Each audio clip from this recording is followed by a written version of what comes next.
Saudações aos amigos do Culturalog.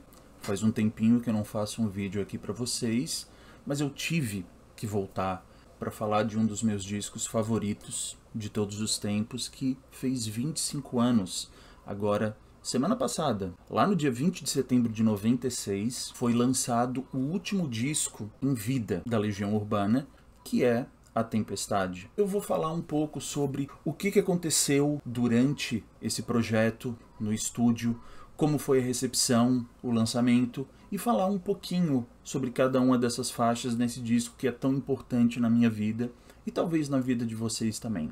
Então vamos lá. Mas eu acho sempre importante colocar em todos os discos que eu falo um pouquinho de contexto. Em 95, um ano antes de eles entrarem no estúdio, a Legião Urbana tinha feito em Santos o último show ao vivo. Em 95 também saiu uma caixa chamada Por Enquanto, com os discos, desde o primeiro até o Descobrimento do Brasil, de 93, remasterizados. Se lembram, né, dessa capa dos Beatles aqui? Então, isso aqui era a frente do estúdio Abbey Road, onde foram remasterizados todos os discos da Legião Urbana até então.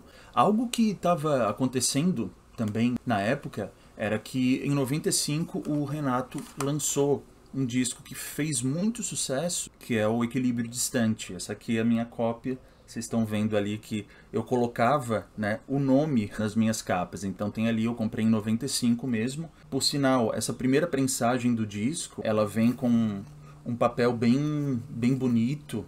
E parece que só uma fábrica conseguia produzir esse tipo de encarte com esse tipo de papel no Brasil inteiro.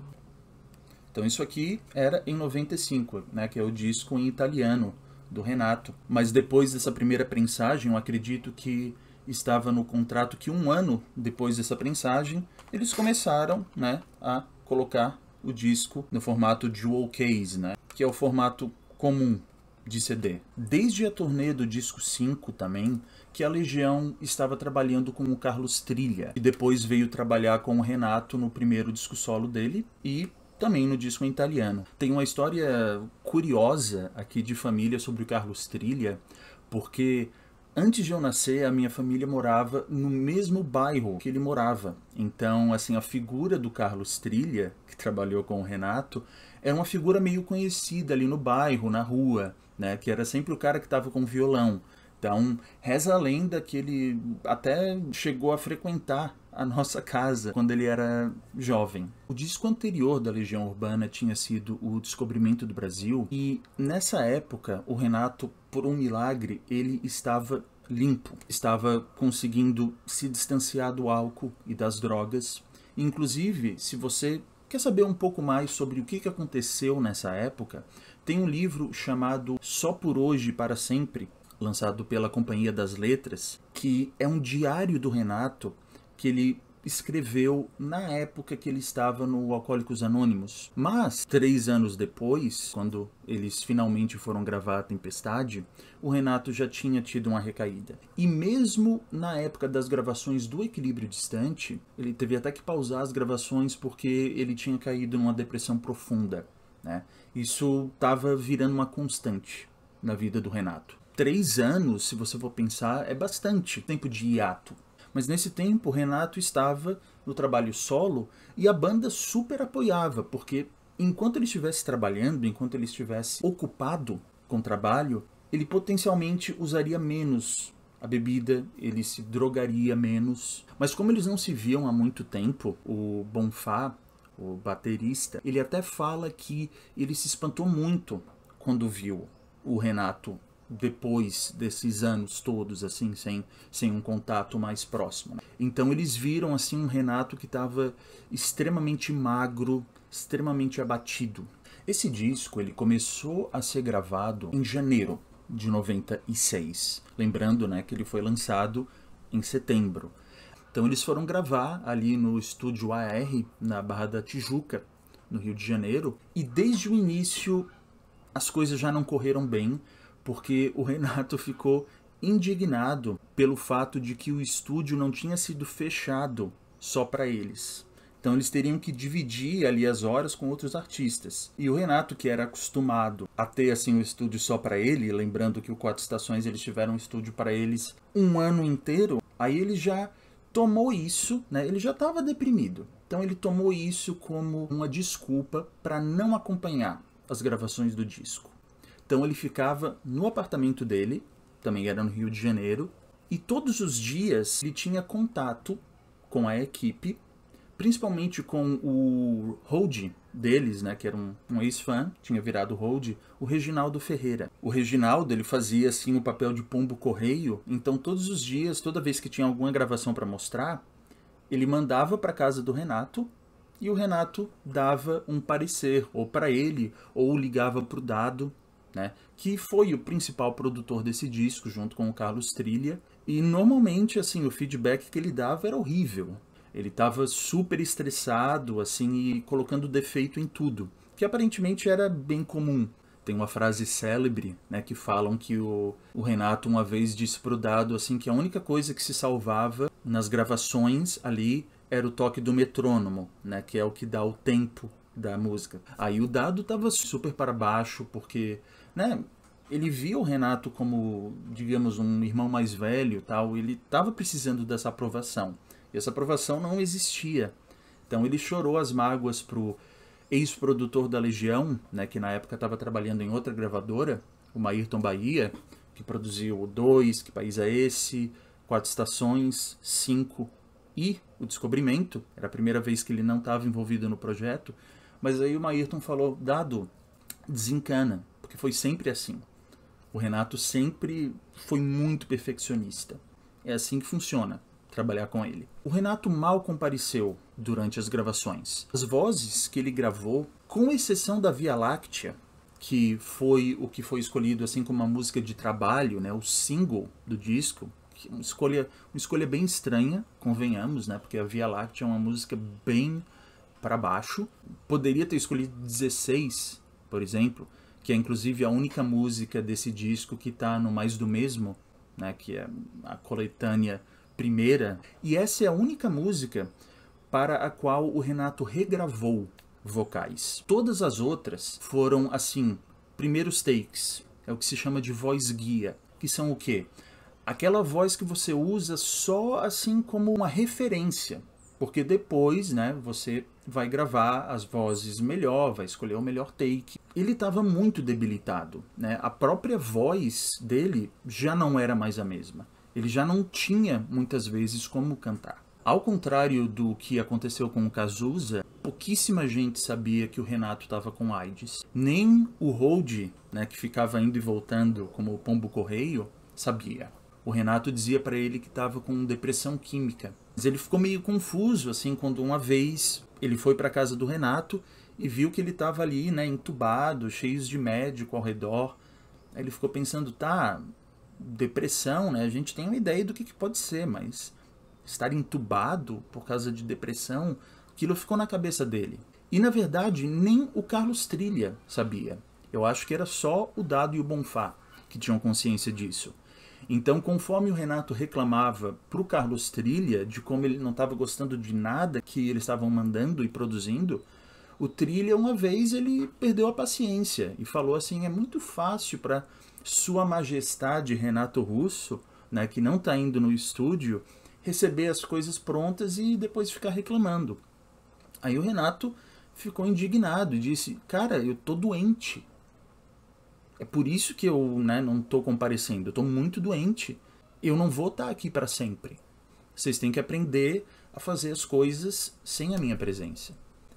Aí foi que ele, o Dado é quem ficava mais tempo no estúdio, né, o Dado e o Trilha, porque eles é que tinham ali que labutar sobre o disco, né, pegar os feedbacks do Renato e modificar as coisas. O Bonfá, ele também fala que mal ficou no estúdio, porque ele disse que o clima ali sem o Renato era muito triste. Então ele só fazia também o básico. E o Renato em si, ele sabia que ele estava no fim. Foi, de acordo com uma entrevista recente do Paulo Ricardo, uma decisão dele, parar de tomar os coquetéis. Ele meio que, nessa depressão dele muito forte, ele estava desistindo da vida. Há vários indícios nas letras do A Tempestade de que ele sabia que esse seria o disco de adeus. Eu costumo gostar desses discos que são autoconscientes de serem discos de despedida. Por exemplo, o You Want It Darker, do Leonard Cohen. Ele sabia que esse seria o último disco dele, ele sabia que ele estava muito velhinho já. Outro, Black Star, do David Bowie. O Bowie sabia que ele estava com um câncer terminal e que esse seria o último disco que ele gravaria. É uma oportunidade do artista de dar um ponto final na sua obra, né? Sempre tem os discos póstumos, mas isso não fica a cargo do artista. E eu acho que o Renato fez isso magistralmente. Eu vou falar um pouco sobre cada uma das faixas com vocês. Pouco mesmo, né? Porque eu não quero deixar esse vídeo tão longo como de costume eles são. O último feedback que a gente teve em relação ao Renato foi justamente para o Reginaldo. Ele falou, né, que tinha ouvido a versão final do disco e que ele não tinha ainda percebido qual era o masculino e o feminino do disco. O Reginaldo não entendeu esse comentário. Eu acho que deve ter a ver assim com o yin e o yang, as energias masculina e feminina, é a coisa mais ativa e a coisa mais passiva, o receptivo e o ativo. Eu acho que esse disco ele pende pro passivo, pro receptivo, pro feminino, que é a energia yin, mas musicalmente, às vezes, você tem uma energia bastante yang. Por exemplo, na faixa de abertura, Natália, quase um heavy metal, assim, né? Ela abre bem barulhenta. Isso é uma energia masculina. O 16 também é uma música meio heavy metal, meio hard rock. É uma música que tem essa energia masculina. Eu mostrei para vocês o encarte, né, do Equilíbrio Distante, que tem um livretinho e o CD aqui depois, né? E um espacinho para uma foto dupla, assim, meio gatefold. E esse foi o formato de lançamento do A Tempestade lá em 96. Até aqui, né, eu escrevia na capa dos discos, então você vê que eu pintei o L, eu tenho um disco da Egião Urbana, e eu coloquei aqui porque eu recebi esse disco como presente do meu 7º aniversário, 6 de dezembro de 96. Então você vê, eu comprei esse disco no ano ainda do lançamento dele. E ele segue mais ou menos, né, a mesma ideia. Tem o livretinho, não é com aquele papel tão bonito do Equilíbrio Distante. Depois tem o CD e uma foto em gatefold dos 3. Por sinal, essa foto aqui do Renato, se você notar, é das mesmas sessões do Equilíbrio Distante. Porque o Renato ele já estava assim, muito mal, muito magro, muito abatido na época do A Tempestade para ser fotografado. Uma coisa que eu acho que as pessoas em geral sabem é que esse disco era para ser um disco duplo. A Tempestade ou O Livro dos Dias, que era um título que o Marcelo Bonfá preferia, inclusive. Mas só que, né, por tudo isso que eu já falei para vocês, a banda estava percebendo que era melhor lançar mesmo um disco comum, porque eles sabiam que o Renato estava meio que com os dias contados. Então, vamos lançar um disco comum mesmo, né, com menos músicas.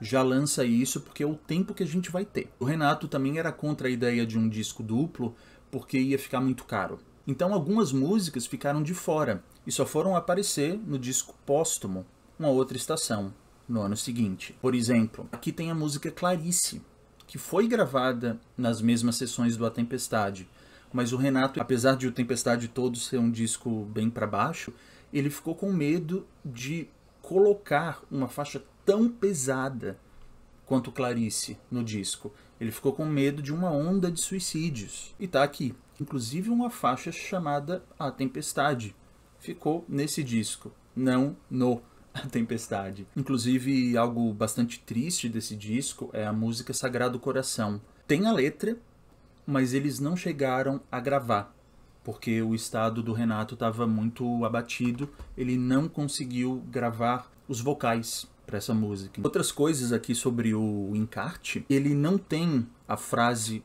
comum nos encartes da Legião Urbana, que é o Urbana Legio Omnia Vincit, a Legião Urbana Tudo Vence, né, em latim. Não só isso, como ele também não tem o Ouça no Volume Máximo, que é outro que está sempre nos encartes dos discos da Legião.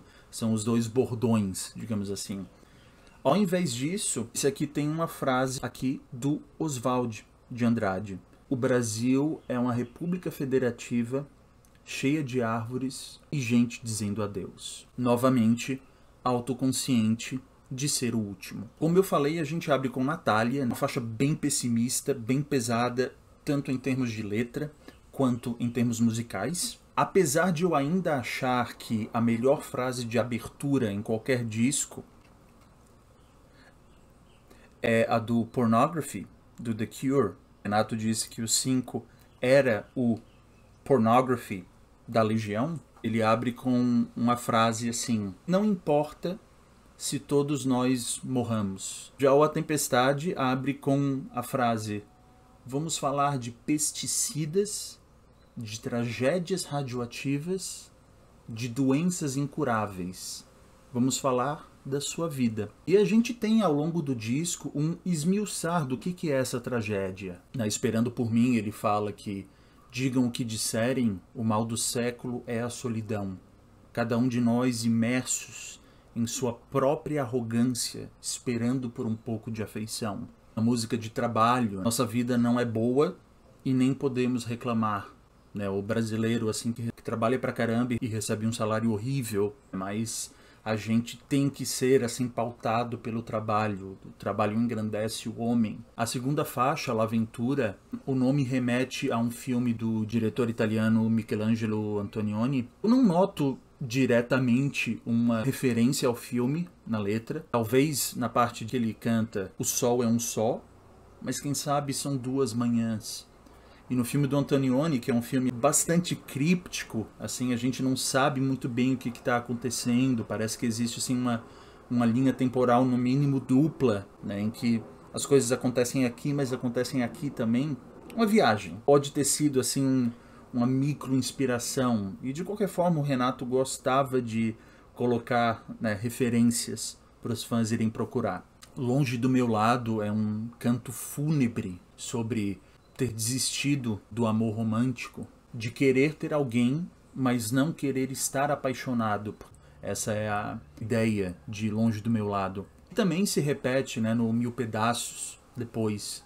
Se quiseres voltar, volta não, porque me quebraste em mil pedaços. E ele narra, na Mil Pedaços, né, as manifestações físicas da ausência. Vou me acostumar com o silêncio em casa, com um prato só na mesa. Alguém que dilacerou o coração do eu lírico e o eu lírico nem quer mais aquilo para ele.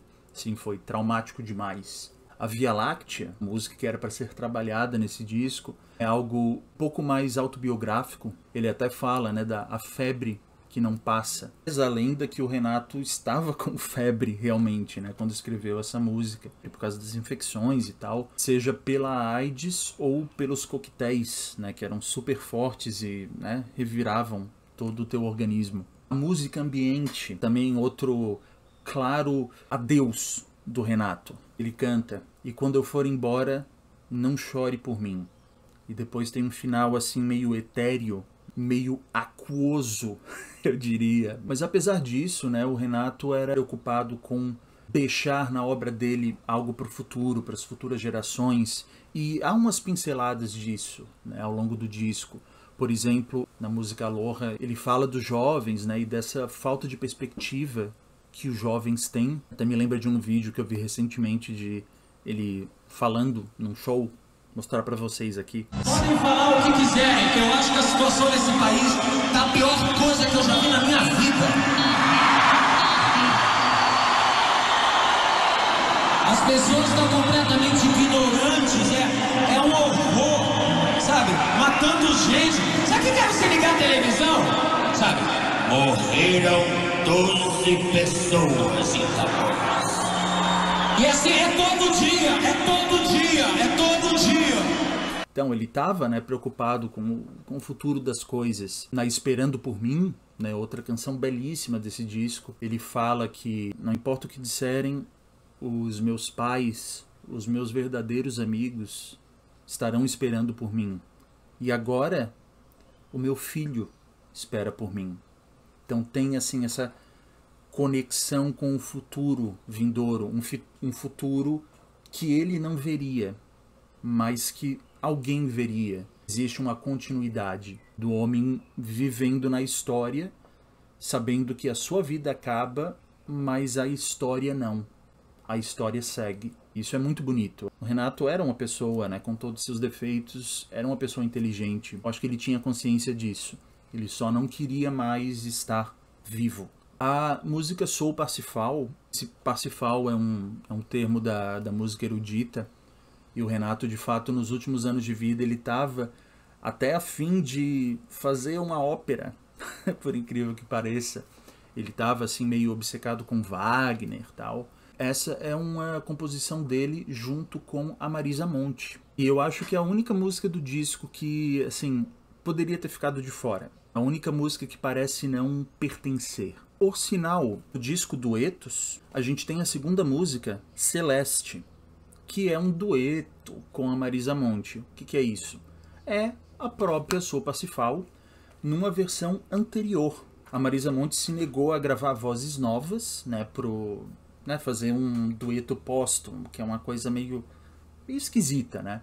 Então ela usou as gravações que usaram na época para fazer uma demo dessa canção. A 16, né, que eu falei que é a única faixa, talvez a faixa mais conhecida desse disco, porque ela tá no Mais do Mesmo, que é a coletânea, ela me lembra um pouco os discos de morte dos anos 60, sobre os quais eu inclusive comentei no meu vídeo sobre o disco The Queen is Dead, dos Smiths. Eram canções assim que falavam sobre a morte de alguém da Shangri-La's, é exatamente isso, né? São uma menina cantando sobre o amor dela, era assim um motoqueiro, né?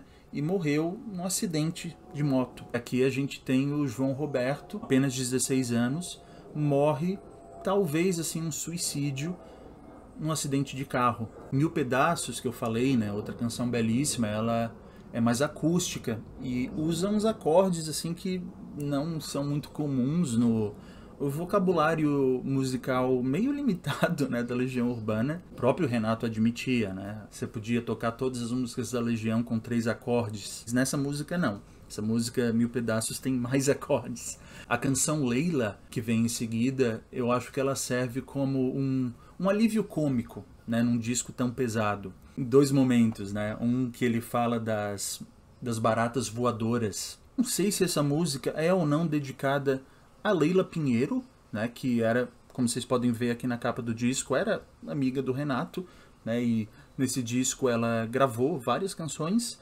inclusive do A Tempestade, a gente tem Quando Você Voltar, aqui nesse disco, uma interpretação muito bonita. Não sei se é para ela, né, mas é uma carta aberta para uma amiga, e fala, né, do comer cachorro quente com os amigos, né, você sabe como é ter pavor de baratas voadoras. E pra mim a melhor desse disco, assim, em alívio cômico, é quando ele canta, né? E você diz daquele seu jeito, ah, eu preciso de um homem. Aí eu digo, ah, Leila, eu também. E a gente ri. 1º de Julho, que segue, é também uma canção que eu sinto que não se encaixa tão bem no disco. E talvez você saiba que foi composta para a Cássia Eller. Ela, inclusive, gravou a canção antes do Renato. Ela, na época, estava grávida, né? Por isso que tem essa história do ventre nasce um novo coração. E se você tem o acústico, né, da Cássia Eller, ela canta, ao invés de meu amor, que é o que o Renato canta na Tempestade, ela canta meu amor, meu Chicão. Chicão, que é o filho da Cássia Eller. Acho que Leila e 1º de Julho, elas são meio que um alívio à calma antes da tempestade. Nas 3 últimas faixas do disco, a gente volta para aquele clima pesado de antes. Quais são as 3 últimas? Esperando por Mim, que eu já falei, assim, belíssima canção que dá um adeus a todo mundo com um vislumbrar desse futuro que ele não veria. Quando Você Voltar, é uma canção meio irmã da Mil Pedaços, né? Porque é uma faixa acústica também. Para mim, a Quando Você Voltar, ela aponta assim para uma desistência, assim, alguém que já cansou desses problemas comezinhos, assim, dessas coisas, essas coisas poucas da vida. Ele canta: já brigamos tanto, mas não vale a pena. Vou ficar aqui com um bom livro ou com a TV. Então, cuidado na estrada, e quando você voltar, tranque o portão, feche as janelas, apague a luz e saiba que te amo. Mas tipo, eu não vou mais brigar. Não vou mais entrar nessa. Eu tô lavando as mãos aqui. A última canção, né, O Livro dos Dias, é talvez a letra mais misteriosa, né? Ele parece mesmo um poema musicado, né? Porque ele usa uma linguagem bem difícil, acho, né, pro ouvinte comum. Meu coração não quer deixar meu corpo descansar. Corpo já querendo não viver. E teu desejo inverso é velho amigo, já que o tenho sempre a meu lado. O que eu leio como esse desejo inverso? Pode ser tanto o desejo homossexual, né, que é tido como um desejo inverso, ou pode ser o desejo de morte. Lembra da perfeição no Descobrimento do Brasil, Eros e Thanatos? Eros é o instinto de vida, né, que é o mais comum, ao contrário de Thanatos, o desejo de morte. Então ele estava com esse desejo inverso, não o desejo de viver, mas o desejo de morrer. E as frases finais, para mim, elas devem ser declamadas porque elas dão para mim o ponto final desse disco, um ponto final majestoso. É um curvar-se para a audiência, né? Sabe aquela coisa do teatro? Não esconda a tristeza de mim. Todos se afastam quando o mundo está errado. Quando o que temos é um catálogo de erros. Quando precisamos de carinho, força e cuidado. Esse é o livro das flores. Esse é o livro do destino. Esse é o livro dos nossos dias. Esse é o dia de nossos anos. E é isso. Pronto. Tá aí. Você tem a minha obra. E é isso que eu deixei para a eternidade. O Renato, ele morreu 21 dias depois do disco ser lançado. Dado conta que ele viu o Renato 3 dias antes da morte dele. E o Renato, assim, quase não estava mais enxergando, assim, ele estava realmente no final, assim. E ele conseguiu ainda reconhecer o Dado. E o Dado, quando ele viu aquilo, ele disse que desabou. Foi chorar no banheiro da casa do Renato.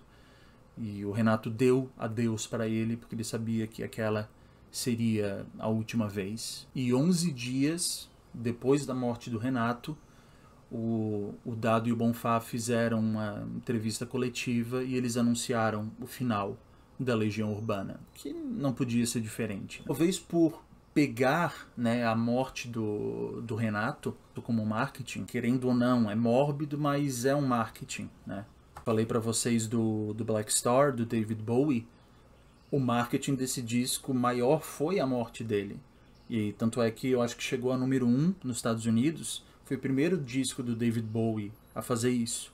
E esse disco, A Tempestade, é um dos mais vendidos da Legião.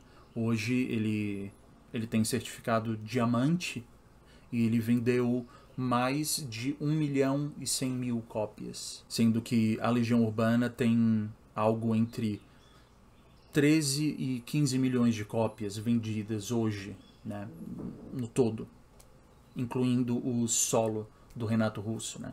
Então foi bastante bem recebido. Como eu disse para vocês, é o meu favorito. É o primeiro disco da Legião que eu ouvi, né, tendo sido comprado no próprio ano de 96.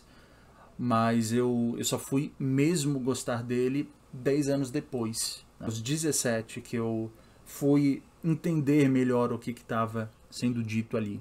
Alguém aqui que está me vendo tem como disco favorito da Legião A Tempestade, também como eu? Comenta aí qual a faixa favorita desse disco para vocês. E se vocês têm algo a acrescentar ou subtrair da minha análise, né, algo com o qual você não concorda, comenta aí. Eu leio e respondo todos os comentários. Meu nome é Yuri Cunha e eu agradeço muito por ter tido a atenção de vocês até aqui. E também tenho 2 vídeos sobre o 2 no canal. Valeu aí, gente.